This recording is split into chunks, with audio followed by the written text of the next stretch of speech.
Alors, bonjour à tous et à toutes et bienvenue à ce balado Tramgo. On le dit souvent, un projet de tramway est bien plus qu'un système de transport. C'est une opportunité de réaménagement du territoire qui amènera des changements positifs et concrets au cœur des milieux de vie traversés.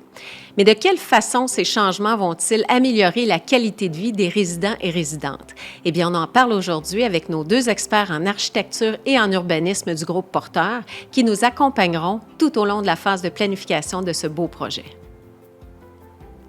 Maintenant, Nathalie Dion, architecte associée de chez Provence-Chérois, qui est affiliée au groupe Porteur. Bonjour, Nathalie. Bonjour, Kathleen. Votre firme a réalisé de grands projets là, au niveau régional et vous avez aussi œuvré en territoire du côté d'Ottawa-Gatineau. Pouvez-vous nous parler de quelques-unes de vos réalisations? Oui, bien sûr. On a fait plusieurs projets. Je vais commencer par les projets de transport en commun collectif. On en a fait plusieurs. À Montréal, on a participé au réseau express métropolitain, le REM. Mm-hmm. Alors, on était responsable de l'architecture des bâtiments. Il y a plusieurs bâtiments là, qui accompagnent un projet de tramway, mais entre autres, le principal, c'est le centre d'entretien et d'exploitation. Essentiellement, c'est le garage où seront entretenus le train ou le tramway, dans notre cas. Mm-hmm. On a travaillé aussi sur des stations du Train de l'Est qui a été réalisé en 2015 par l'Agence métropolitaine de transport à Montréal.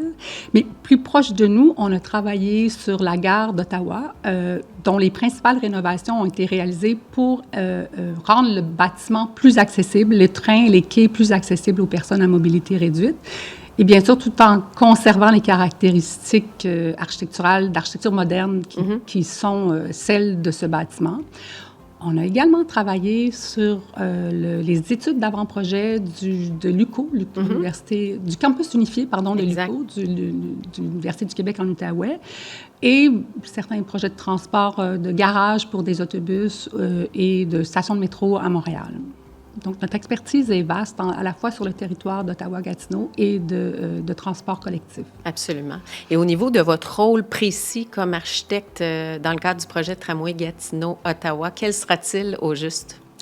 Notre rôle, il va s'étaler sur plusieurs étapes dans le projet. Donc, la première étape, ça va être une de compréhension des différents secteurs que le tracé du train, du tramway, va traverser dans la ville de Gatineau et d'Ottawa. Donc, on va s'assurer de bien comprendre ces secteurs-là. On va en faire une analyse tant d'un point de vue paysager que architectural.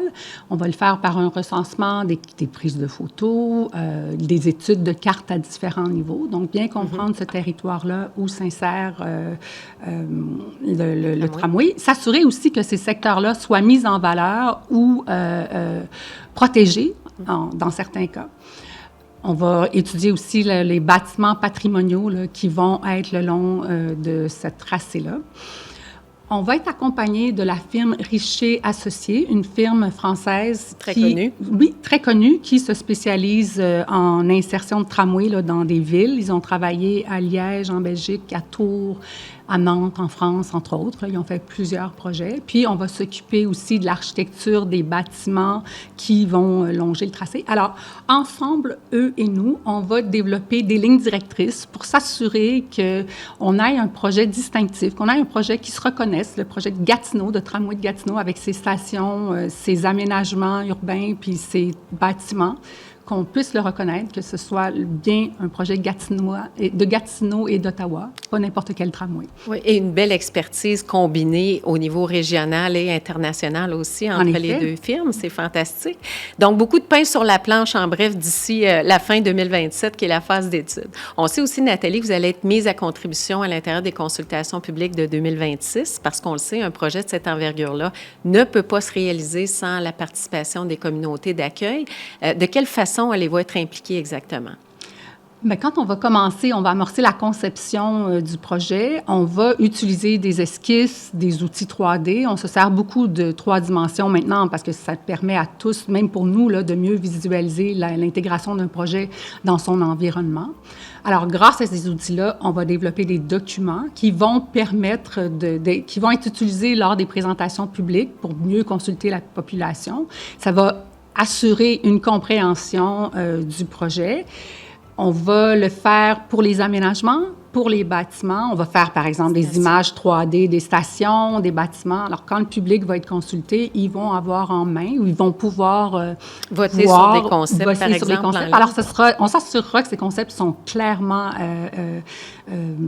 présentés, illustrés, merci, pour que le public puisse bien comprendre de quoi il s'agira. Comment ça va s'insérer là, dans la trame urbaine. Tout à fait. Un beau mandat. Et évidemment, notre prochain podcast parlera exactement des consultations publiques. Alors, je voulais simplement le mentionner au passage. Un grand merci, Nathalie. Ça fait plaisir, Kathleen. Alors maintenant, je suis en compagnie de Nicolas Saint-Pierre, qui est urbaniste senior pour la firme EXP au sein du groupe Porteur. Bonjour, Nicolas. Bonjour, Kathleen. Quel sera votre rôle en tant qu'urbaniste dans ce projet-là? En tant qu'urbaniste, il y a 3 volets donc, dans l'étude. Le premier volet, c'est le portrait socio-démographique et socio-économique de la population. On cherche à savoir qui compose la population, comment ils se déplacent et comment on peut les aider dans ces déplacements-là. Que ce soit des déplacements pour le travail, pour l'école, pour le divertissement ou pour aller magasiner. Le deuxième volet, c'est les acquisitions foncières. Donc, c'est de prévoir l'acquisition de parcelles de terrain pour sécuriser le tracé du tramway. Le troisième, c'est de faire un inventaire des projets immobiliers qui sont en planification ou en construction actuellement ou qui sont prévus dans 10, 20 ou 30 ans. Donc, pour bien planifier le transport. Parfait. Et tout ça va se faire pendant la phase d'études jusqu'à la fin 2027, c'est exactement, bien ça? Oui. Et qu'est-ce qui vous anime, vous, personnellement, dans ce projet-là?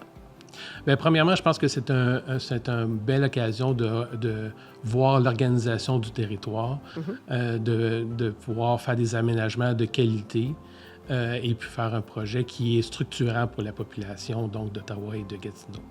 D'un point de vue professionnel, c'est un projet quand même qui est complexe, qui est assez gros et qui intègre beaucoup de disciplines différentes qui viennent travailler ensemble pour faire un projet de qualité.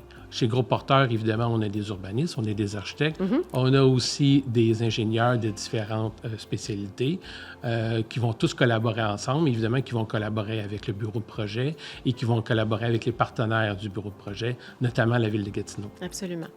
Et on entend souvent parler dans des projets comme ceux-là de requalification urbaine. Qu'est-ce qu'on entend par là exactement? La requalification urbaine, donc, c'est l'occasion de voir quels secteurs du territoire qui doivent être développés de façon prioritaire et comment les développer, donc, ces territoires-là, en fonction du lien structurant qu'on vient mettre en place. Le projet, c'est aussi un levier formidable pour revitaliser certains secteurs qui peuvent en avoir besoin et aussi pour aider des populations vulnérables, par exemple. Donc, redonner l'accès à ce mode de transport-là, donc le tramway, à une majorité de la population, là, au plus grand nombre de personnes, finalement. Exactement. Et à un niveau plus local, le projet aussi vise à s'intégrer de façon harmonieuse dans chaque secteur qui vont être traversés, dans chaque quartier, disons, qui vont être desservis.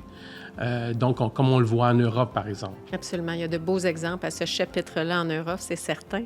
En termes d'accessibilité, ce projet-là de tramway Gatineau-Ottawa sera donc designé en fonction des principes d'accessibilité universelle, Oui, en fonction donc des normes en vigueur, en fonction des meilleures façons de faire, en fonction des règles de l'art, que ce soit ici au pays ou que ce soit ailleurs dans le monde. Oui. Donc, le principe, c'est évidemment de donner la possibilité de prendre le transport en commun au plus de gens possible, peu importe leurs conditions. Tu sais, Kathleen, souvent, on pense à des personnes handicapées ou des personnes en chaise roulante, mais il y a aussi des personnes qui marchent plus lentement. Il y a aussi des parents monoparentales avec un enfant dans les bras, avec une grosse poussette. Donc, c'est pour donner l'occasion à tous les gens de pouvoir prendre le transport en commun. Absolument, c'est tellement important.